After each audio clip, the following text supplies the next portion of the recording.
I want you to just close your eyes for a second. Well, unless you're driving. Please don't do that if you're driving. Right, safety first. But just picture a specific moment. It's a moment that I think almost everyone has felt, but we rarely talk about what's actually happening to our bodies. You're standing backstage, or maybe you're just pushing your chair back from a conference table, and the room goes quiet. And all eyes just pivot right to you. Exactly.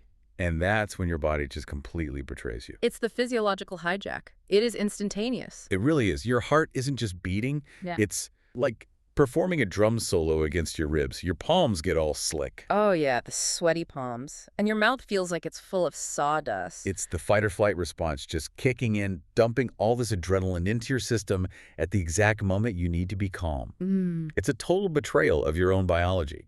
And, it's arguably one of the most visceral, shared human experiences, the fear of public speaking. It really is. It consistently ranks as one of humanity's greatest fears. I mean, you'll see it polling higher than the fear of heights, higher than spiders. I've even seen some where it polls higher than death itself. In some morbid surveys, yes. Yeah. Which is, it's wild when you think about it. It seems so irrational. Yeah. Right? I mean, Jerry Seinfeld had that famous bit about it.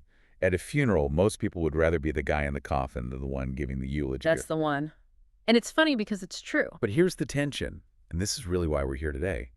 Despite that terror, public speaking is, well, it's arguably one of the highest leverage skills a human being can possess. High leverage is exactly the right phrase. Think about it. It opens doors. It influences how capital gets allocated. It can drive entire political movements.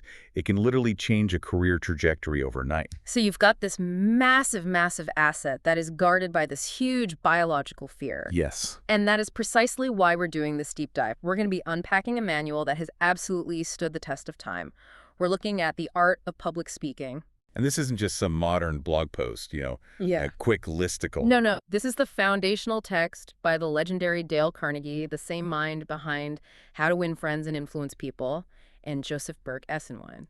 And I want to pause on that for a second because, when people hear old book, they might think, okay, is this going to be about speaking in 19th century prose? Is this going to be super stiff? That's a fair assumption. But the reason we picked this source is that it deals with the psychology of the speaker, not just the mechanics. Precisely.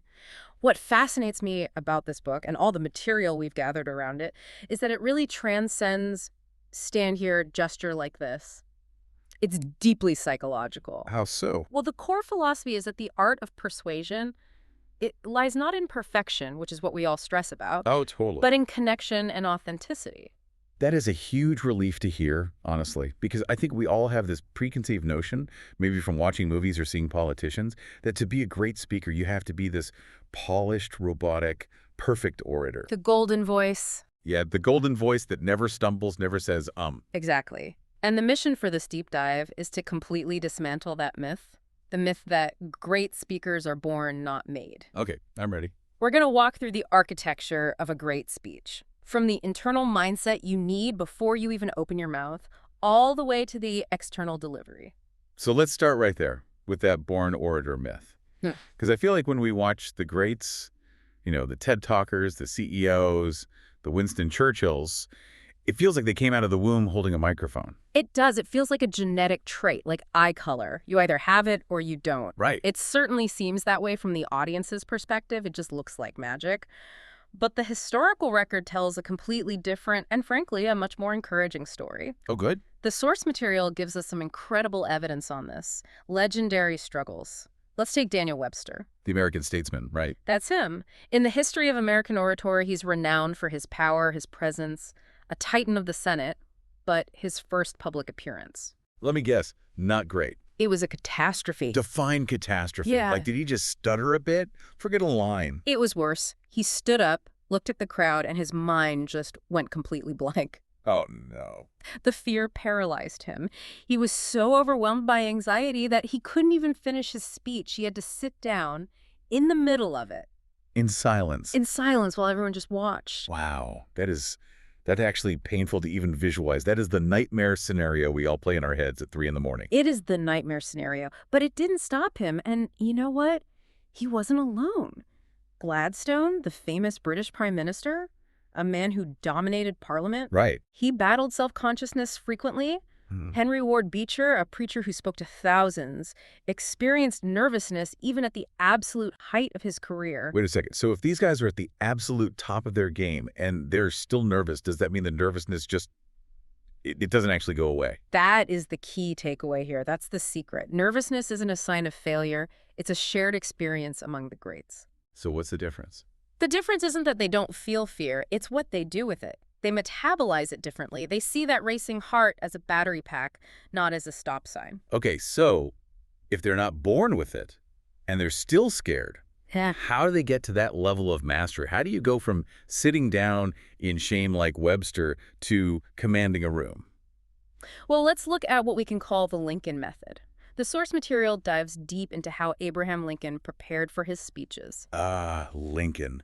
We always think of him as this folky, natural storyteller, just leaning against a fence post, spinning a yarn effortlessly. Right, the effortless genius, the real splitter who just had wisdom pouring out of him. But that's a myth, isn't it? It's a complete myth. Before his famous debates with Stephen Douglas, Lincoln didn't just wing it. He didn't just rely on his natural wit. He was doing immense homework. What did that look like? Lincoln would spend hours, and I mean hours, writing out his arguments in full. In full, you mean like a manuscript? Exactly. He would write out everything he wanted to say, word for word, but he didn't stop there. And this is the crucial part that most people miss. Okay. He would then condense them. He distilled an entire manuscript down into just a few notes. It was this rigorous process of expansion and then contraction. That's really interesting. So he writes the novel, then he turns it into an outline. Why go through that extra step of writing it all out if you're just going to end up with notes? Because the act of writing forces clarity. When you write it all out, you catch the holes in your own logic, you find the right words, you force your brain to articulate everything clearly. I see. But by condensing it to notes, you ensure you aren't just reading a script. You internalize the flow. You own the material. So the mechanism here is that this thorough preparation, it effectively transforms that anxiety into assurance. You aren't as scared because you know the terrain. You've already mapped it all out. Precisely. It's all about removing the unknown variables. And Carnegie outlines a very practical way to apply this. It starts with selecting a topic you have a genuine passion for. Okay, but that's something people overlook, right? Especially in corporate settings. Thank you. I mean, sometimes you have to present the Q3 budget. It's hard to have passion for a spreadsheet full of overhead costs. True, but you can find passion in what that spreadsheet means. Does it mean we can hire more people? Does it mean we survived a tough year and saved jobs? Ah, so you find the story behind the numbers. You find the story. Passion diminishes fear because it shifts your focus from how do I look to I absolutely need to tell them this. That makes so much sense. If you're obsessed with the message, you forget to be self-conscious about the messenger. It stops being a performance. And it starts being a transmission of important information. Oh, yeah. Exactly. And then you have to anticipate objections. Part of the preparation is playing devil's advocate with yourself. So you argue with yourself before anyone else can. Right. If you know what the counter-arguments are, you aren't afraid of being caught off guard during the Q&A. You've already had that argument in your head a dozen times. And the source material mentions a feedback loop as part of this prep. Is that just, practicing in front of a mirror? It's a bit more active than that. Carnegie suggests practicing aloud, and this is the hard part, recording yourself and then listening back critically. Oh, I hate listening to my own voice. It is excruciating. I think everyone hates the sound of their own recorded voice. Everyone does. It's uncomfortable, but that discomfort is where the growth happens.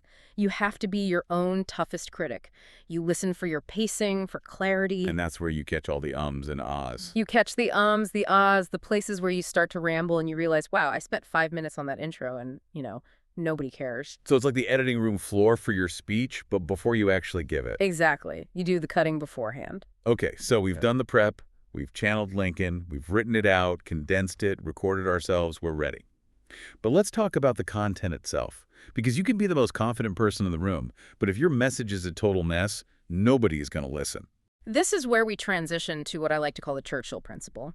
The source material highlights Winston Churchill's World War II speeches as really the gold standard for singularity of thought. Singularity of thought. I like that phrase. But in a complex world, Is that realistic? What does that look like in practice? It means stripping away all the noise. Just think about the context for a second. During the Battle of Britain, the stakes literally could not have been higher. The fate of the free world. The fate of the free world was hanging in the balance. But Churchill's message wasn't some complex piece of rhetoric. It wasn't a 50-point plan. It was essentially, we shall never surrender. Simple. Powerful. Even hearing it now, decades later, it just carries so much weight. And that clarity of purpose is what rallies people in a crisis. If you confuse people, you lose them. It's that simple. You know, a great counterexample, or maybe an example of an evolution, is Eleanor Roosevelt. Oh, that's a fascinating one. I love Eleanor Roosevelt, but I had no idea she had trouble speaking. She became a master advocate for human rights, but the source material points out that she had some real struggles early on. Her problem was that she initially tried to cover way too many topics. The kitchen sink approach. I think we've all sat through those kinds of presentations. We all have. She'd get up there and try to solve the whole world in one speech. Yeah. And it just left audiences confused. They were thinking, wait, are we talking about housing or education or foreign policy? So what was the fix for her? She learned to focus on one clear message per address. That discipline is what eventually made her such a powerful force at the UN. So how do we structure this? If I'm a manager giving a presentation or, I'm giving a toast at a wedding, how do I build this architecture so I don't fall into that Eleanor trap? Well, the experts suggest a very specific framework. The intro, body, conclusion structure is a classic for a reason. But here's the drill. Okay. First, you have to define your core message in a single sentence. If you can't write your speech's main point on the back of a business card, you are not ready to give it. That is a tough test. One single sentence. One sentence. We need to increase the budget to hire 2 engineers. Or, this couple is perfect for each other because they balance each other out. Simple. And then from there. Then you limit yourself to 3 to 5 distinct supporting points. No more. Why the limit? Is it just about people's attention span? It's about cognitive load. The audience cannot hold 15 different points in their head. It's just not possible. 3 to 5 is the sweet spot, and then you use what Carnegie calls verbal bridges. Verbal bridges, what are those? They're just the transitions. Simple phrases like, having seen the problem, let's now consider the solution. It seems almost elementary. It does, but it holds the listener's hand and guides them from one room of your mental house to the next. It's like a turn signal for your mouth. It prevents the audience from getting whiplash. That's a great way to put it. And always remember the wisdom of Mark Twain here. He famously said, I didn't have time to write a short letter, so I wrote a long one instead. I love that quote. It hits on something so profound that brevity takes real effort. It's so much easier to just ramble than it is to be concise. It's the discipline of cutting, of chipping away everything that isn't the statue. That's where the art truly lies. Now, speaking of structure, let's look at some masters.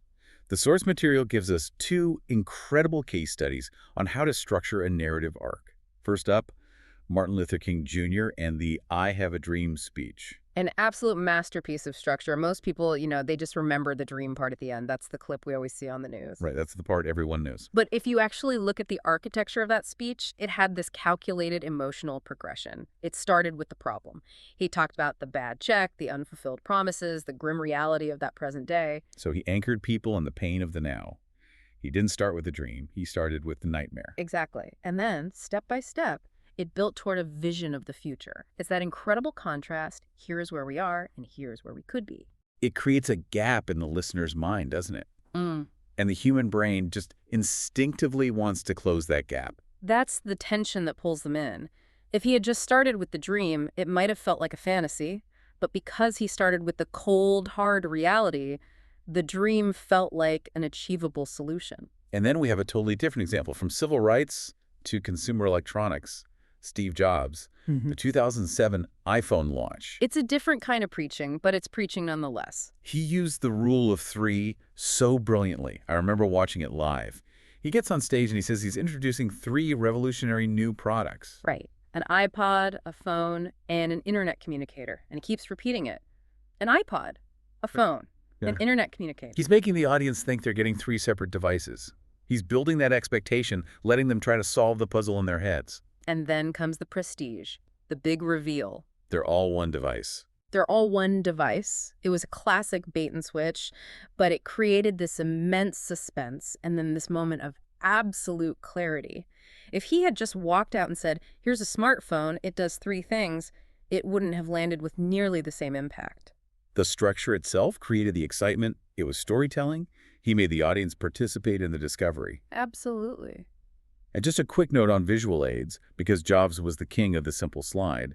The source also mentions Malala Yousafzai at the UN. Yes, and the lesson there is simplicity. Malala used simple, powerful images to reinforce her structure, not distract from it.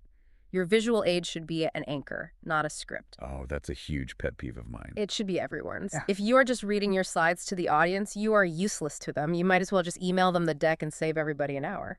Okay, so let's take stock here. We've got the internal prep, the Lincoln method, we have the message clarity, the Churchill principle, we have the structure like MLK or Jobs. Now we have to actually get it out of our bodies. Let's talk about the instrument itself, the voice and the body. Right. This is where the physical reality of speaking comes in. Your voice is capable of transforming ordinary words into compelling communication, but only if you know how to operate it.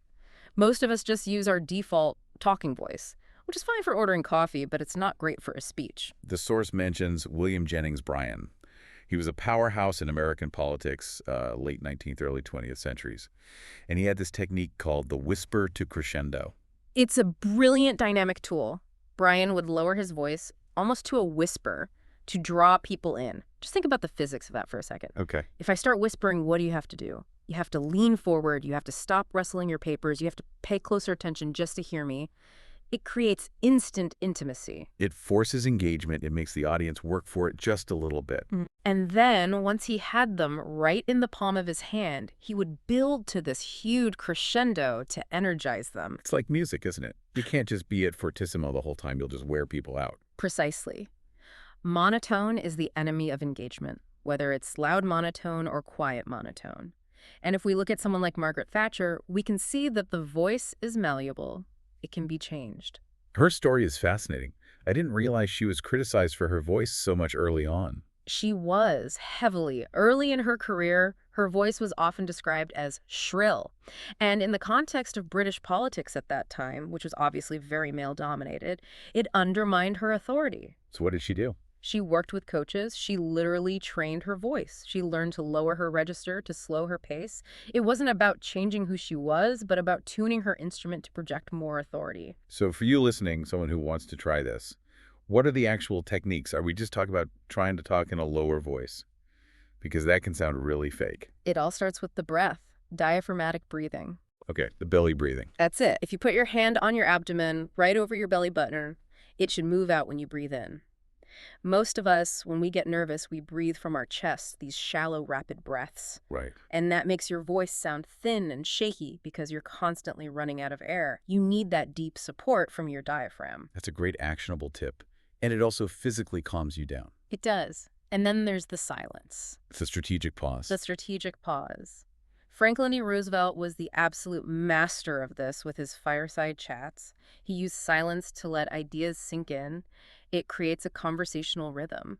A lot of speakers are terrified of silence. It's the dreaded dead air.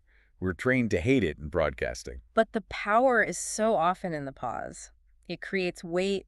It tells the audience, hey, think about what I just said. It's a sign of confidence, isn't it? Being comfortable enough to just stop talking for a second. It signals that you are in total control of time itself. Now, what about the rest of the body? Because as the source says, your body speaks before your words do. It does. We're visual creatures. We judge credibility instantly based on what we see. And Abraham Lincoln, again, is a great example of using your physicality. He was famously gangly and awkward looking. He was very tall, long limbs, kind of disjointed. But he didn't try to hide it. He used it. Oh. During his debates, he would extend those long arms and point this long finger at Stephen Douglas to physically underscore a moral argument. It made him look like an Old Testament prophet. He literally pointed the finger. He did. It extended his presence. It made him seem larger than life. And in the modern era, you have someone like Christine Lagarde at the IMF. Watch her speak sometime. She uses very deliberate open palm gestures. Why open palms specifically? It's evolutionary biology. Open palm signal, I have no weapon, I have nothing to hide. It unconsciously signals transparency and trust. That's fascinating. And she combines that with this incredibly upright posture for confidence. What about eye contact? Because that is the one everyone dreads. Staring into the abyss of the audience. It feels like you're looking at a hydra with 1,000 eyes. The trick, as Winston Churchill demonstrated, is not to stare at the audience. The audience is a monster. It's a shapeless blob. So what do you look at? You look at individuals. Churchill would make eye contact with specific people in Parliament. It turns a mass address into a series of personal conversations. That makes it so much more manageable. You're not talking to a crowd, you're just talking to that guy in the third row and then that woman in the back. Exactly. But there's one rule that supersedes all these little gestures and tricks: congruence. Meaning? The expert advice emphasizes that your gestures have to be natural. They have to match your words and your emotions. If you're excited, your face has to show it. If you're saying, "I am so happy to be here," but your arms are crossed tightly and you're frowning. The audience detects the lie instantly. We are wired to spot that kind of incongruence. You can't be robotic. If you try to choreograph your gestures too much, you end up looking like an animatronic from a theme park. That leads us perfectly into the next section, which is all about connection. Because you can have the perfect gestures and the perfect voice, but if you don't connect emotionally, it's just a performance. It's theater, not leadership. Right. And here's the key distinction. Facts inform, but emotions motivate. Say that again. Facts inform, emotions motivate. You can lecture someone with facts all day, statistics, charts, graphs, but if you want them to move, to vote, to buy, to change their behavior, you need emotion. And Theodore Roosevelt created a great image for this with his Man in the Arena speech. An iconic speech, and notice what he did there. He didn't speak in abstractions about the concept of courage or perseverance. No, he visualized it. He visualized it. He spoke of the dust and the sweat and the blood on the man's face. Yeah. He made you see the struggle. It's visceral. You can almost smell the arena. It's sensory, and that is what sticks in people's minds. But, perhaps the most potent tool for emotional connection is vulnerability. Okay, this is a scary one for a lot of people, especially in a professional setting. We're all taught to be these armor-clad professionals. Never let them see you sweat.